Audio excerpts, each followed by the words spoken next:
If you have ever dreamed of exploring the magical and ancient land of Norway, then you're in for a treat. My family and I flew into the Oslo airport to begin.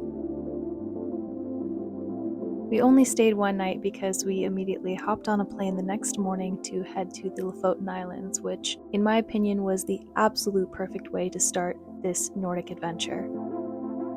The Lofoten Islands have this beautiful, tropical-looking water as we flew over them. The land is very green and the mountains are very majestic and tall.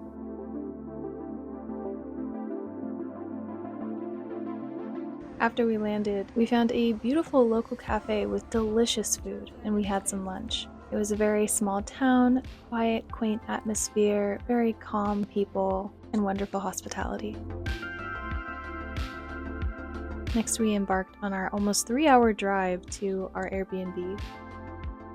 Although I definitely won't be complaining because, as you can see, the views were absolutely incredible. The air smelled absolutely amazing. There was a beautiful variety of plants. The warm sun and the light breeze made this the perfect summer in Lofoten. Periodically, as we were driving, we took some stops to take a little break and also to just gaze at the majesty in front of us.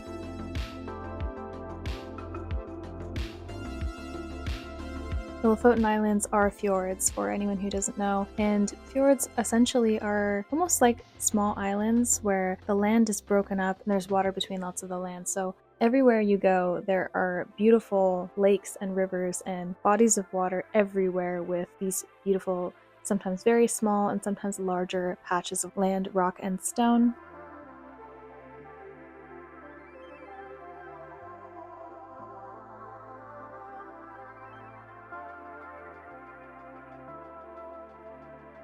When we arrived at our destination, we took a nice walk and visited the Henningsvær Stadium, which is a great big soccer field or football field if you don't live in the US, right by the ocean, overlooking the fjords. It was an absolutely ethereal sight to behold.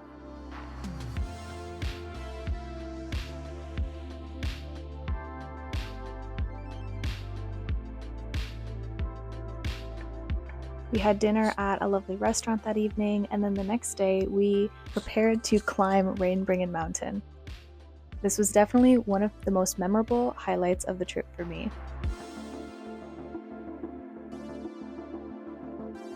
Not only did we climb straight up this mountain, which had amazingly carved stone steps for the entirety of the journey, but I also got the opportunity to film one of my favorite yoga videos that I've done so far.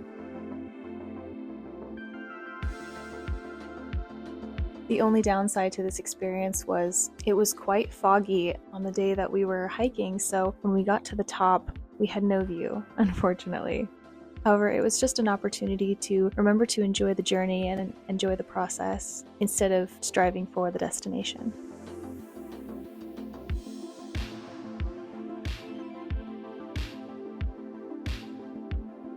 If you guys haven't seen my yoga video yet, definitely feel free to check that out on my channel, and I will link it in this video in the corner of the screen so you can enjoy the class.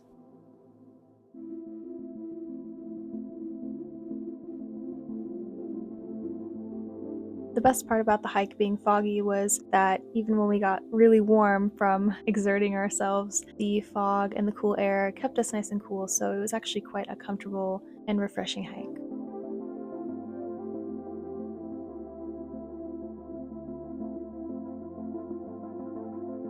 Once we descended the mountain, we went back down towards the town, and we stopped at the visitor center, and I got to enjoy some beautiful artwork. I just took a little video of these pieces because I found the colors very striking, and the shapes and the patterns simple yet very well placed and very pleasing to the eye.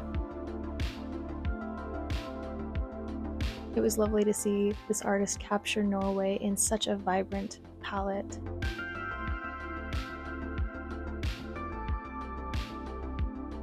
After the visitor center, we took a short drive to the small town of Å, and yes, it is pronounced Å. This is a small fishing town, and there's not actually that much to do. However, the iconic red buildings right on the fjords make it a beautiful photogenic spot with classic Nordic staples. There are a couple museums, however, it is just a small town. The next day, me and my sister went to Unstad Beach, and the reason I wanted to go here was this is one of the best places to surf in the Lofoten Islands in Norway. Unfortunately for me, it's summertime, and summertime is not surf season in Norway, so as you can see, there are no waves. It was essentially like one big lake, as it was described to me by a local. However, I was determined to make a splash, so I did a cold plunge. I jumped in 2 or 3 times and swam around for a bit. That way I can brag and say, I have swam in the Arctic Circle.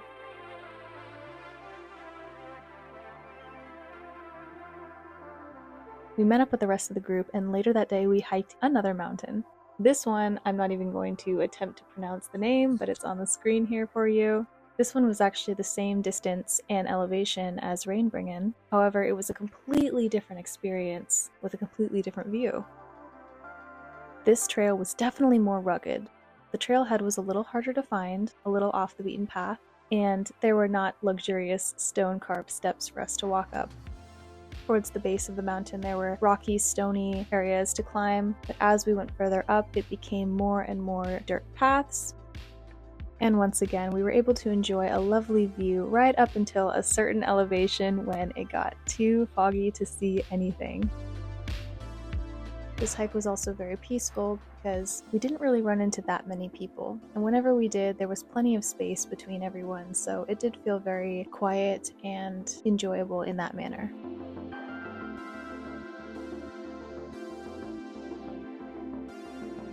I can only imagine what this view must have looked like on a clear and sunny day, so I'll use this as motivation to come back and visit the beautiful country of Norway once again.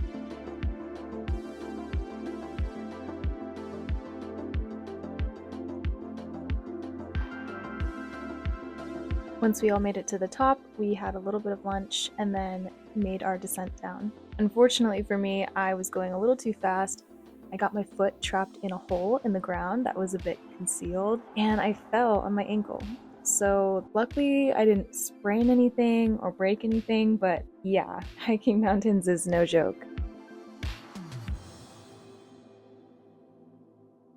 The next morning, we were leaving Lofoten, and of course, just our luck, it was a beautiful, clear, sunny day.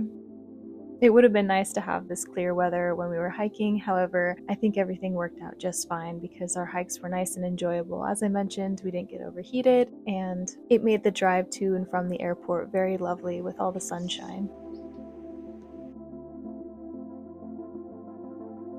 So sadly, I say goodbye to the Lofoten Islands, and we flew into Bergen. Here's some views from the airplane, so you can see how gorgeous it is from above.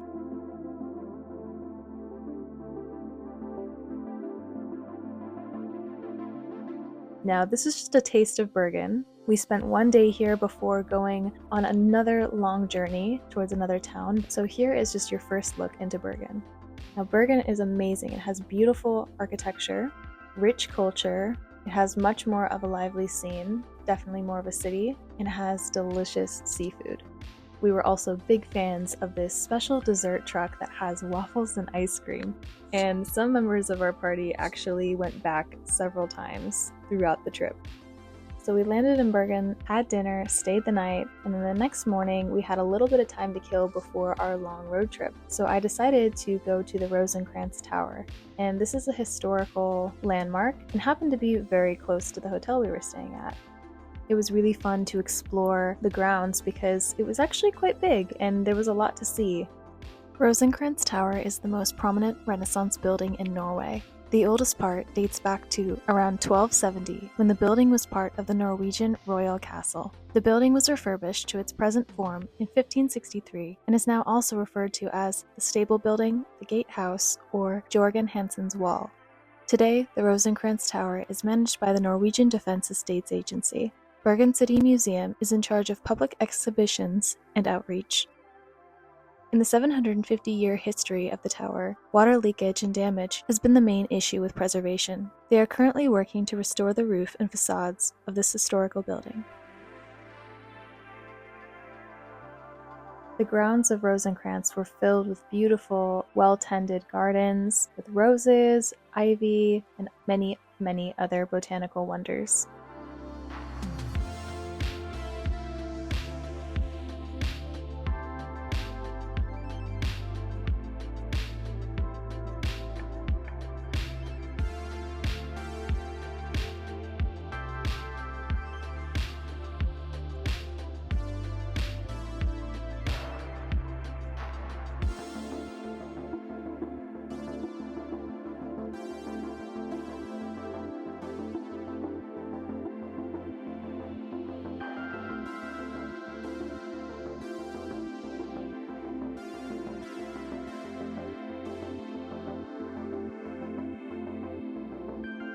So after doing a little bit of exploring, we went back to the hotel, gathered our belongings, and headed out on a super long drive.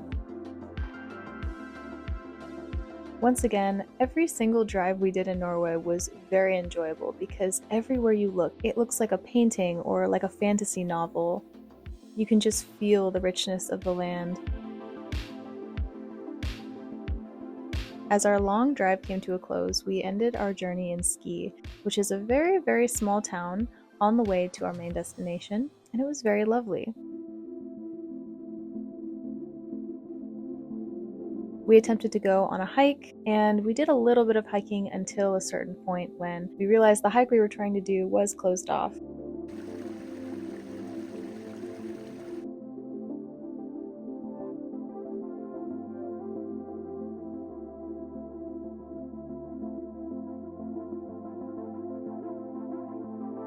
After that, we went back to Skei and the group divided, and I did a little bit of exploring on my own.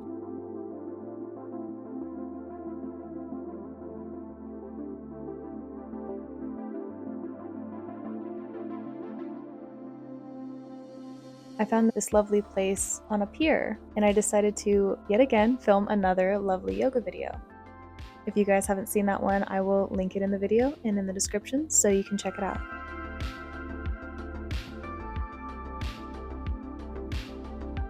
The next morning we woke up a little early and I did a quick walk around just to really take in Skei in the daytime.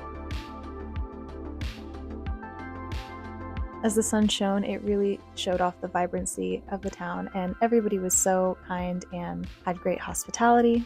We continued our drive and had to take several ferries to our next destination. Stay tuned for part 2 if you guys want to see where this Nordic journey continues. And spoiler alert, part 2 is going to be amazing. Hope you guys enjoyed. Definitely feel free to subscribe and stay up to date with all my new content.